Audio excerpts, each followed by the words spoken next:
Hey guys, आज की इस वीडियो में हम लोग बात करेंगे फिलीपींस वीज़ा ऑन अराइवल के बारे में इंडियन सिटीजन्स के लिए। और इसके ऊपर मैंने एक और वीडियो बना रखी है, उसमें मैंने बोला था कि फिलीपींस वीज़ा ऑन अराइवल लेने के लिए चांसेस 70-30 होते हैं। मतलब 70% चांसेस आपको वीज़ा मिलने के होते हैं और 30% चांसेस डिपोर्टेशन के होते हैं। लेकिन वही अगर कोई यूएस का बंदा वीज़ा ऑन अराइवल लेने आ रहा है तो उसके 98% चांसेस होते हैं अप्रूवल के और सिर्फ 2% चांसेस होते हैं डिपोर्टेशन के।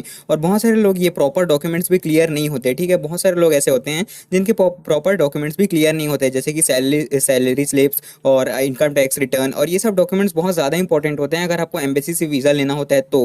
लेकिन जिनके पास प्रॉपर डॉक्यूमेंट्स नहीं है वो लोग वीज़ा ऑन अराइवल के लेने का ट्राई कर सकते हैं। तो गाइस, मैं आपको इस वीडियो में यही बताऊंगा कि आपको ऐसा क्या करना है कि आपके वीज़ा ऑन अराइवल मिलने के चांसेस भी 98% हो जाए ऑन एन इंडियन पासपोर्ट। क्योंकि वीज़ा ऑन अराइवल लेने के टाइम बहुत भसड़ मची हुई होती है वहाँ पे, और इमिग्रेशन ऑफिसर्स का दिमाग भी ख़राब हुआ होता है क्योंकि उनको बहुत लोगों को मैनेज करना पड़ता है एक ही टाइम में। तो इस वीडियो में हम बात करेंगे कि वीज़ा ऑन अराइवल क्या होता है, कहाँ से लेते हैं, फीस कितनी है, और इसको लेने के लिए क्या क्या रिक्वायरमेंट्स है, और ऐसा क्या करे जिससे 99% हमको वीज़ा ऑन अराइवल मिल ही जाए। So hey guys, this is your host Nixon Rivera and let's start our today's video.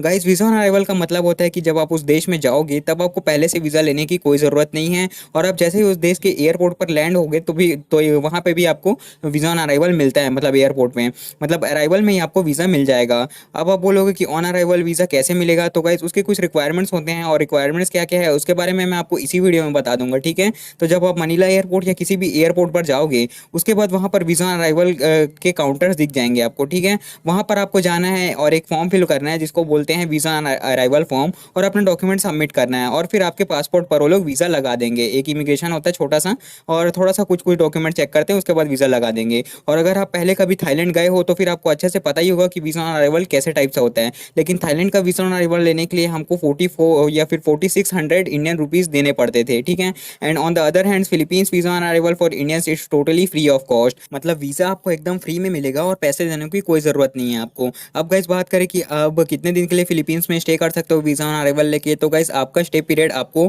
14 days का मिलता है, और आप उसको 7 दिन और एक्सटेंड करवा सकते हो। फिर आपका टोटल स्टे 21 डेज़ का हो जाएगा। और वहीं आपको अगर एम्बेसी से वीज़ा लेते हो अगर आप, तो फिर आपका ड्यूरेशन ऑफ स्टे 59 डेज़ का होता है, और 59 डेज़ तक आप फिलीपींस में स्टे कर सकते हो। अब वो ट्रिक जिसके बारे में मैंने आपको शुरू में बताया था कि अगर आप ऐसा करते हो तो फिर आपके वीज़ा मिलने के चांसेस 99% हो जाएंगे, तो इस ट्रिक के बारे में हम थोड़ा देर बाद में बात करेंगे। और सबसे पहले तो हम रिक्वायरमेंट्स के बारे में ही बात कर लेते हैं। तो गाइस, वीज़ा और अराइवल लेने के लिए आपको मेनली 6 डॉक्यूमेंट्स की ज़रूरत पड़ती है। फर्स्ट है आपका पासपोर्ट, जो कि कम से कम 6 महीने के लिए वैलिड हो और विद 2 एम्प्टी पेजेस। सेकंड है आपके पास एक वैलिड मल्टीपल एंट्री वीज़ा होना चाहिए of countries like Canada, UK, US, Japan, Australia, Singapore और ऑफ शेंगन एरिया। तो आपके पास इन सभी देशों में से किसी भी एक देश का वीज़ा होना चाहिए जो कि मल्टीपल एंट्री होना चाहिए और वैलिड होना चाहिए। या फिर अगर आपके पास इन सारे देशों में से किसी भी देश का रेसिडेंट परमिट है तो उसको भी आप वहाँ पे शो कर सकते हो। अब हम इस वीडियो में इंडियंस के लिए बात कर रहे हैं, तो यूके यूएस का वीज़ा लेना ईजी तो नहीं होगा हमारे लिए, तो हम लोग को सबसे सिंपल होता है सिंगापुर का मल्टीपल एंट्री वीज़ा लेके हम फिलीपींस चले जा सकते हैं।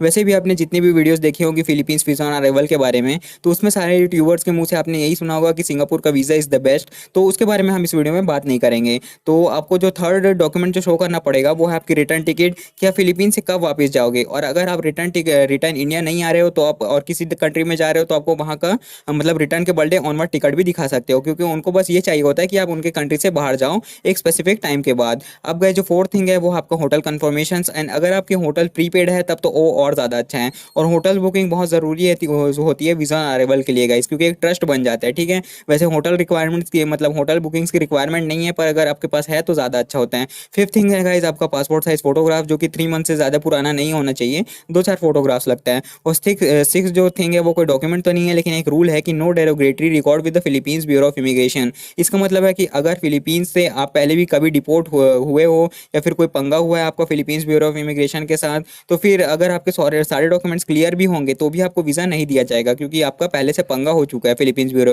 ऑफ इमिग्रेशन से। तो ठीक है, अब मैं आपको बताता हूँ वो ट्रिक जिससे आपको फिलीपींस में वीज़ा ऑन अराइवल मिलने के चांसेस बढ़ जाएंगे। तो देखो भाई, सबसे इंपॉर्टेंट चीज़ है वो आपका ट्रैवल आइटनरी, ठीक है। और ट्रैवल आइटनरी मतलब होता है it's like a plan, okay. तो आपकी आइटनरी 2 टाइप्स की हो सकती है, कि मान लो आप इंडिया से मनीला गए और मनीला में 15 डेज़ का स्टे किया और आप वापस इंडिया आ गए, और जब आप अपने टिकट दिखाओगे इमिग्रेशन ऑफिसर्स को तो आपको मनीला में 14 डेज़ का होटल बुकिंग भी दिखाना पड़ेगा। और ये तो ईजी वाला पार्ट है क्योंकि आप इजीली दिखा दोगे होटल बुकिंग। लेकिन अगर आप ये करते हो तो आपको वीज़ा मिलने के चांसेस वही 70-30 होते हैं, जो कि एक एवरेज है। मतलब 70% चांसेस आपके वीज़ा मिलने के होते हैं और 30% चांसेस आपके डिपोर्टेशन के होते हैं। लेकिन अगर आप अपनी ट्रिप की प्लानिंग जो है वो ऐसे टाइप से करते हो कि अगर आप अपनी आइटनरी को अच्छे से ऑफिसर्स को समझा सको, जैसे कि मैं आपके लिए एक आइटनरी यहीं पे प्लान कर देता हूँ इसी वीडियो में। तो गाइस यहाँ पर है हमारी दूसरी आइटनरी, जिसमें आप सबसे पहले टू इंडिया टू फिलीपींस जाओगे 5th ऑफ जनवरी को। All right, 5th of January को मनीला एयरपोर्ट पर लैंड करोगे और आपको स्टे मिलेगा 14 डेज का, ठीक है। तो उसके हिसाब से आपको 18 जनवरी को फिलीपींस से बाहर निकलना है। तो हमने फर्स्ट प्लान में दिखाया था कि हम इंडिया से फिलीपींस गए और मनीला में 14 डेज का स्टे किया और वापस आ गए। और इस आइटनरी में हम इंडिया टू मनीला जा रहे हैं 5 जनवरी को और हम मनीला में 5 दिन का स्टे कर रहे हैं, जैसे कि मैंने यहाँ पर लिखा है कि 5 मतलब स्टे पीरियड 5 डेज। और अब हम पाँच दिन का स्टे मनीला के लिए चूज़ कर रहे हैं और अब हमको जाना है किसी दूसरी सिटी में। मैं यहाँ पर सीबू चूज़ किया हूँ किसी दूसरी सिटी के नाम पे। तो मान लो कि अभी आप मनीला में हो तो अब आप जाओगे सीबू, तो उसके लिए आपको लगेगा एक डोमेस्टिक फ्लाइट टिकट्स, ठीक है। अब मान लो आपके पास एक कंफर्म फ्लाइट टिकट है, ठीक है, मतलब मनीला टू सीबू की आपके कंफर्म फ्लाइट टिकट्स होनी चाहिए, तो आपको वीज़ा अराइवल मिलने के चांसेस बढ़ जाते हैं। मतलब अगर आप मान लो कि आप 5 दिन मनीला में रहते हो और 8 दिन सीबू में रहते हो, तो फिर आपको होटल बुकिंग भी दिखानी होगी। आपको 5 दिन का होटल बुकिंग मनीला का और 8 दिन का होटल बुकिंग सीबू का दिखाना पड़ेगा और फिर आपके 14 डेज कंप्लीट हो जाएंगे। उसके बाद आप या तो सीबू एयरपोर्ट से इंडिया आ सकते हो या फिर सीबू से मनीला आके मनीला एयरपोर्ट से इंडिया आ सकते हो ईजिली। तो गाइस अगर आप अपनी आइटनरी ऐसे टाइप से बनाते हो इंट्रा सिटी वाला, मतलब आप उतने दूर फिलीपींस में जा रहे हो तो एक ही सिटी थोड़ी ना देखोगे, आप 1 या 2 या 3 सिटी देखोगे ना। तो गाइस अगर आप अपनी आइटनरी ऐसे टाइप से बनाते हो तो आपके 99% चांसेस होते हैं कि इमिग्रेशन ऑफिसर्स आपको अपना टिकट और होटल बुकिंग स्टे देखने के बाद आपको तुरंत वीजा ऑन अराइवल दे देगा, ठीक है। लेकिन अगर आप वहाँ जा रहे हो और सिर्फ एक ही सिटी में 14 डेज रुक रहे हो तो ऑफिसर्स के दिमाग में यह आता है कि आप एज ए टूरिस्ट आए हो तो फिर आप 14 डेज के लिए एक ही सिटी में रुक के क्या करोगे, क्योंकि टूरिस्ट आता है तो 2-3 जगह मतलब घूमना है उसको, तो घूमने के लिए आया तो 2-3 सिटी देख के जाएगा ना, वो एक ही सिटी में थोड़ी टाइम पास करेगा। तो उनको लगता है कि आपके पहचान का कोई है और उससे मिलने आ रहे हो, ठीक है।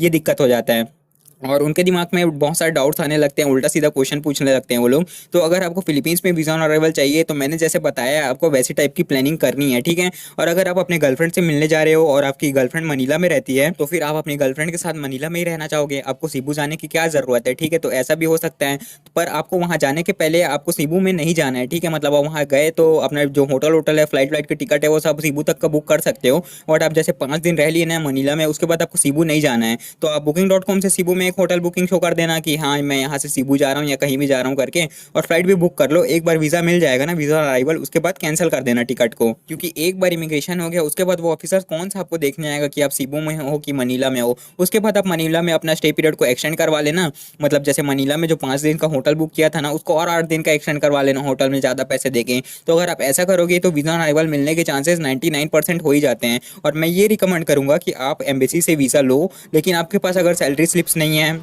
आपको मान लो कि आपका जो मैनेजर है जो भी आप जहाँ भी काम करते हो वो आपको कैश में पेमेंट करता है और आपको चेक से या डायरेक्ट बैंक अकाउंट में आपके नहीं आते पैसे, तो आप बैंक स्टेटमेंट भी अच्छे से नहीं दिखा पाओगे, तो आप सिंगापुर का वीज़ा ले लेना, उसमें ज़्यादा झंझट नहीं होता है, ठीक है गाइस। और उसको लेके आप फिलीपींस वीज़ा ऑन अराइवल ले सकते हो। लेकिन अगर आपके पास सैलरी स्लिप्स है, आपके पास ITR है, तो फिर आप उसका सीधा एम्बेसी से वीज़ा अप्लाई करो 59 डेज वाला, वो ज़्यादा अच्छा होता है।